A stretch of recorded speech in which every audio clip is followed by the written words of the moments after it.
Alright, what is up, digital bitches? We have all the parts finally for the 450SX. I gotta finish doing the vacuum, under plenum, all that stuff in here, because that's horrible. Got NA 5-speed, we've got NA clutch, NA transmission adapter, NA flywheel, we got Walbro 255, we've got gaskets of some sort, EGR and exhaust gaskets. Might not use the EGR. We've got, these are RB pressure plate bolts, which are the same thread and pitch that as the NAZ32, from what I read. We got ARP flywheel bolts. These are off of a Ford Cosworth. Everyone says to you, or everyone else uses the Z32 ones, but they say they're a few millimeters short because you have to use some spacers for the flywheel.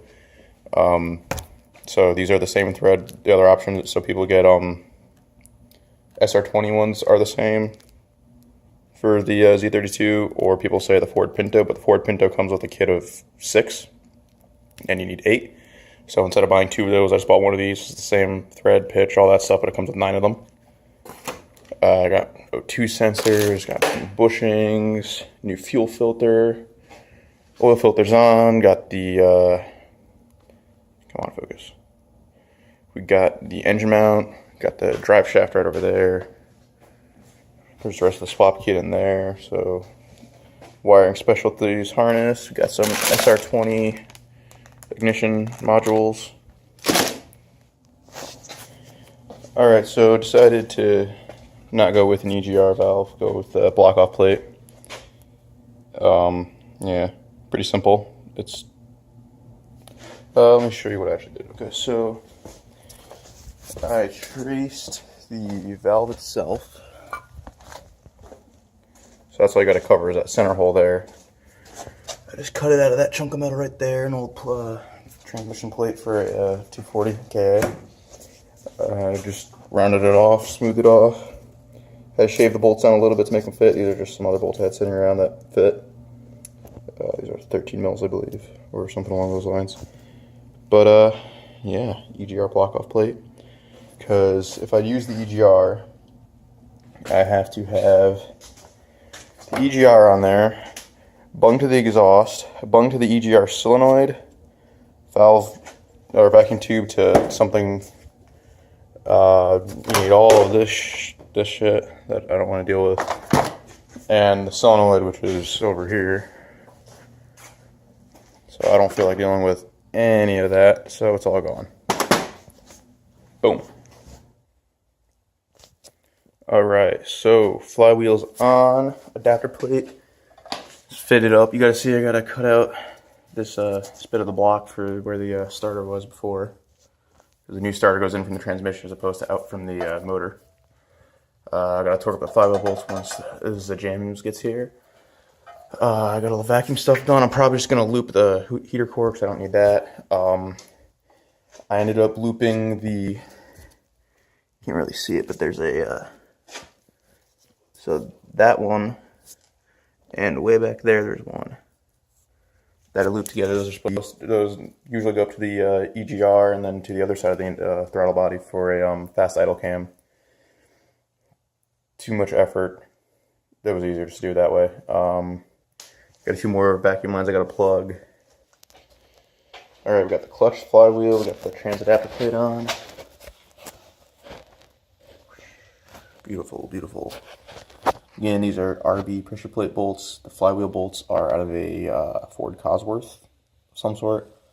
This kit I bought from a guy. I cut off all that to make room for the starter. I'm using NA clutch, NA flywheel, NA everything, so it should theoretically work, right? Right, okay.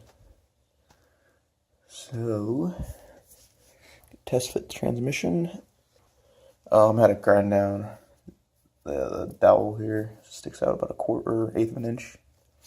And there's a locator pin on the crank back of the crank where you put the flywheel. That had to be ground down as well. Yeah. Stuff's going together. I think I might need to get a new starter. I'm not sure. I have a Z32 one, but I think it's fucked. There we have it. Transmission's on.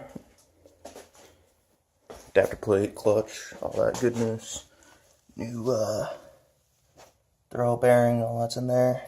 That looks like it's close, but it does not rub. Turn the motor over, it's fine. Theoretically. If it does rub, I'm gonna have to get another spacer or grind that out. I don't know. But yeah, now I just gotta put on the transmission cross member. Check out all the sensors, make sure all that works.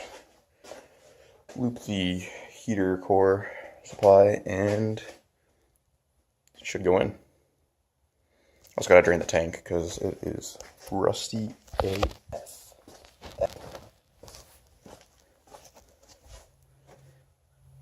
Yeah.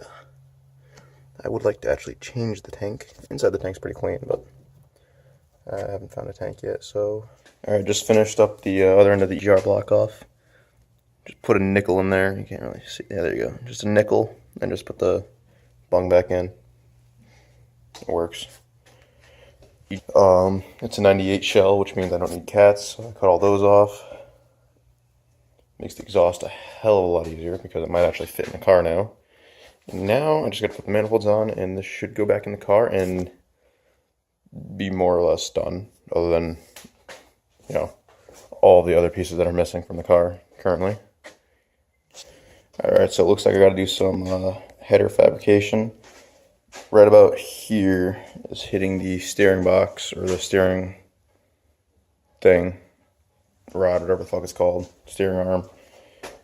So I gotta, looking at the pictures online for the swap headers, looks like I gotta take this, basically flip it roughly 90 degrees, and then have the collector right down like that. Alright, so this manifold is done-ish. This barely clears the steering input shaft. Probably got to patch up a few holes. Not pretty, but considering I didn't use any other material other than what was already on the manifold, I'm pretty happy with it. However, now that it clears the steering shaft, you can now get low enough to realize that the manifold on the passenger side does not clear the frame rail. It's about ½ inch too wide for the frame. So I went and hacked it apart, cut out about 1 inch on all 4 of them, about to tack it back together, and hopefully it'll fit this time, because this is getting annoying, but at least I didn't have to buy new parts. Also, all the forums and all the pages that I've looked at, all the forums and pages I've looked at so far, nobody really uses the stock manifolds, from what I can tell. Probably because they don't fit. Yeah, fuck that. Probably because they don't fit, but we'll make them fit, because I'm poor, and this is going to be fun. And I will not be defeated by some metal. Alright. So, the passenger manifold is done.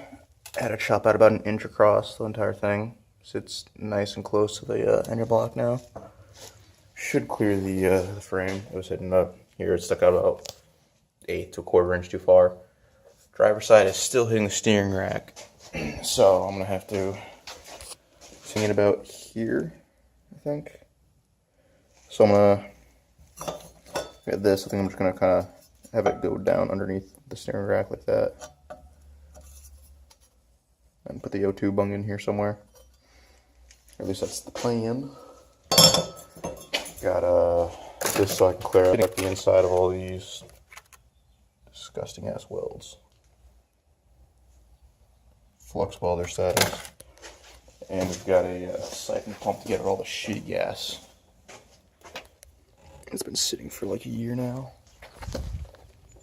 Yeah.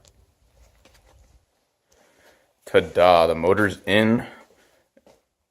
Focus. The motor is in, and can I just say, holy clearance, or lack thereof.